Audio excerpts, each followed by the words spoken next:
Welcome, I'm Lance Campbell, and I'll be walking you through a short tutorial on how to create fences and palisades with ProFantasy's Campaign Cartographer tool. I love Campaign Cartographer. One of the challenges I have is remembering how certain features work. So I've created this series of tutorials to walk you through very specific features of Campaign Cartographer. All right, let's go ahead and get started on how to create fences and palisades. So I'm going to go ahead and delete this.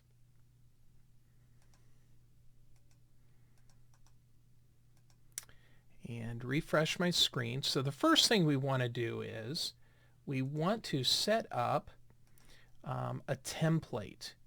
And I've already went ahead and drew some lines on the screen of different types of palisades or fences you could create. So let's go ahead and start with fences. So you might have a fence that goes around a perimeter of maybe a river.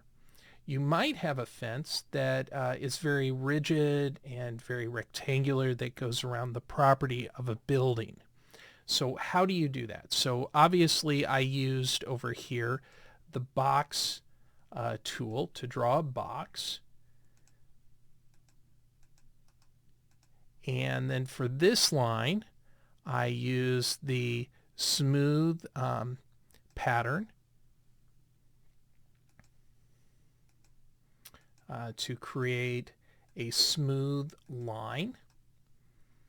The key here, though, is you don't want super sharp edges.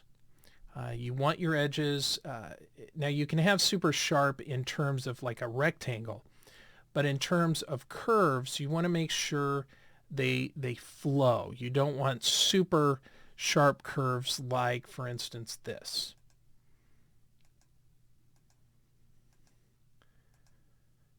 Because when we use a fence or a palisade, it's not going to bend with the curve well enough. So you need to have, if you're going to have a smooth arc, you need to give it some room. So let's go ahead and try this out. So let's start with a fence. Okay, so now we have our template. We're going to select where we want our symbols to go. So I'm going to put those on the symbol sheet and the template sheet. Next, I want to find my fence. So I would go out, choose symbols, maybe fence.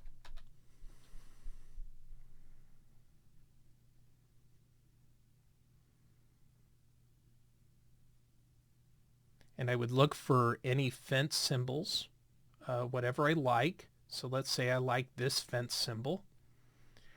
And now it's in my list. So in order to draw it, what I would do is come up to the Draw tool and go down to Symbols Along. Now, when this opens up, one of the first things you're going to notice is it's pulling from a symbol catalog. So you need to know the symbol catalog file that this is coming from. So how do I figure that out? So one way to do that is once you've found your symbols, you can click back on the folder, and usually the folder before this is going to have your symbol catalog. And there's my fences.fsc file. So then I could look that up inside here and browse for that file. Once I have it, I'll scroll down and find the image that I want to use. So let's say I want to use this image here. All right, so I have that image. Now, the next thing I need to do is worry about my scaling. When you come in to use this tool the first time, you might notice that this scaling is quite a bit different. Maybe it's 100% here. It might increase and then decrease. And you'll notice this chart. It starts out small, gets really big, and then becomes smaller. So this is trying to give you an example of the variations that can occur in your symbol size. Since we're doing a fence or a palisade, we want everything to be the same. So I'm using 100%. Now when we generate this, if you say to yourself, oh, this fence is way too small, or this palisade symbol on my map is just too small, then before we make any other adjustments, you want to increase this. So maybe you increase it to 120%, or it's too big, you decrease it to 80%. You want to do that before we do any other configurations. So we're just going to leave everything at 100%. So it's putting the symbol in there based on its normal size. Next, how much space between the symbols? So let's say I'm going to start out with 12. So there's 12 feet between the symbol. I'm going to go ahead and hit OK, and I'm going to click on the line, the path. And you can see there's space in here. There's quite a bit of space, actually. And if I went up here to info and went to distance, I could probably get a rough estimate of this space. And it's 5, almost 6. So I can come back up here, go to symbols along, and decrease this by 6. So let's see what happens now. I need to undo, and now I can place it back on here. So let's zoom in and see what we got. Okay, so I chose to have, when I picked the image, I chose one with a post, then the fence, and then another post. So I need this post to go over top of this post. So I didn't make it quite long enough. So I'm going to hit Control-Z. I'm going to right-click and repeat my last command. So 6 was not quite long enough. So let's try 5.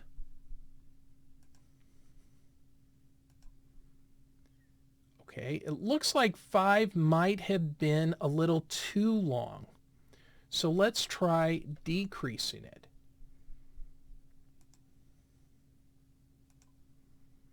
Or actually, it wasn't long enough. I said that backwards. It wasn't quite long enough. It didn't quite overlap.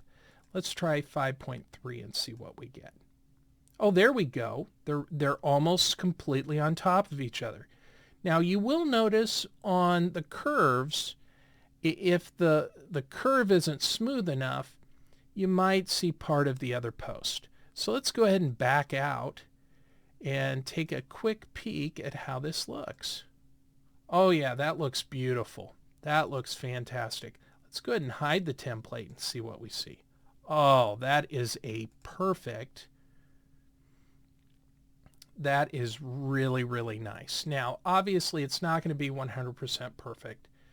Well, that seems pretty perfect. All right, excellent. Well, let's go ahead and unhide our template.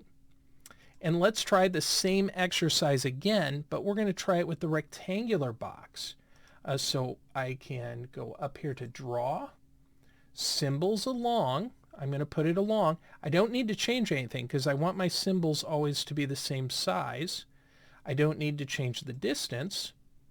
And voila, I have a fence in a rectangular shape. Now that doesn't look great, but watch how easy this is to fix.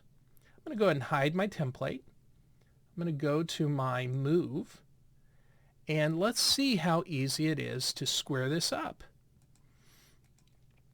I'm going to simply put one post on top of the other, put another post on top of the other,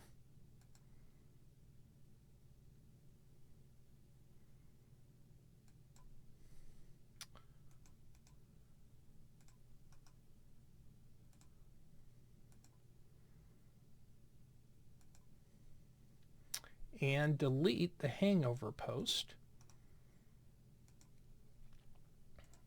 Look at that. That is a fantastic fence. All right.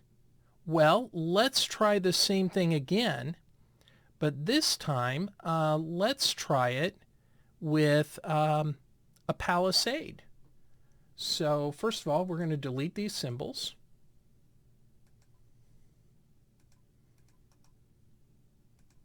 Let's pull our template back up here. And let's grab a palisade. Again, now this is labeled posts. Well, this one's a palisade. But a palisade is nothing more than posts, upright posts of wood that form a wall. So let's go ahead and try this out. Since this is in the same catalog, it makes it pretty straightforward. I don't have to get a different symbol catalog. We're in the same one, so I should find it in here somewhere. Yeah. So how about maybe we grab this one. Again, we'll change this to be maybe 12. These numbers are going to be 0 again. And let's try it out and see what happens. Okay, big gap again. So let's zoom in a little bit. And we can save ourselves a little bit of time. And measure the distance. Now we could just go here to here and try to take care of that distance. So we'd want to decrease it by 5. So let's undo. We're going to go along. And so take 5 off this. This would be 7.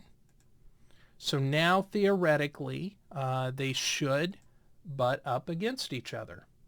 So we'll go to draw, symbols along. Okay. Oh my, that's awesome. Look at that. Fantastic. Let's hide the template. Oh yeah, that looks magnificent. Now, if this curve was really sharp here, not sharp like a rectangle, but its curve was a lot tighter, this would have looked odd, but it's not. So it's able to follow it quite well. All right, let's go ahead and try the same thing down here. So I'm going to go to Draw, Symbols Along. Okay. Fantastic. We again have a really good rectangle. Now there's one other thing I should point out before we go any further. I'm going to go ahead and undo this real quick and come up here to the Draw tool, and I want to point out the symbol angle. So this middle one follows the line we're on. Let's see what happens if I change this to this here, the first one. So what it does is it keeps the symbol in the same direction as it naturally is. So they only go in one way. It doesn't fall, it still kind of goes along the line, but it keeps the image in the same direction. It never alters. Let's try the other option, which is at the bottom, and see what happens. What this one does is it stays perpendicular to the line. So this would be, as an example, you might use this if you were drawing a railroad track and wanted the wooden planks that hold the tracks together. You want them to follow the rail. So you could use that to follow the rail. But in our case, we really just want to move along with it. So we're going to choose that middle one. We want to follow the line. All right, well, let's go ahead and hide our template. And let's just make a slight readjustment here on this palisade.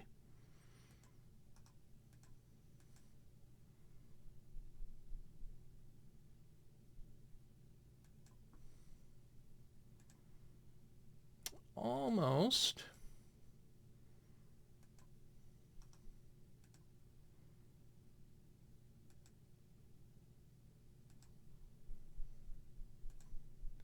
Yeah, that looks pretty good. Let's get this bottom one taken care of. Now, before we do the bottom one, actually, let's connect this one up here.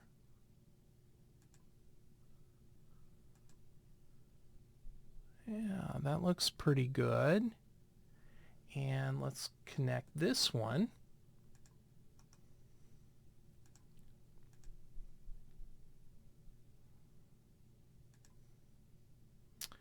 So it looks like it might be off here just a tiny bit. Let's see what we got. Yeah, that's off a tiny bit. So chances are, I think this might be off just a tad. That looks better.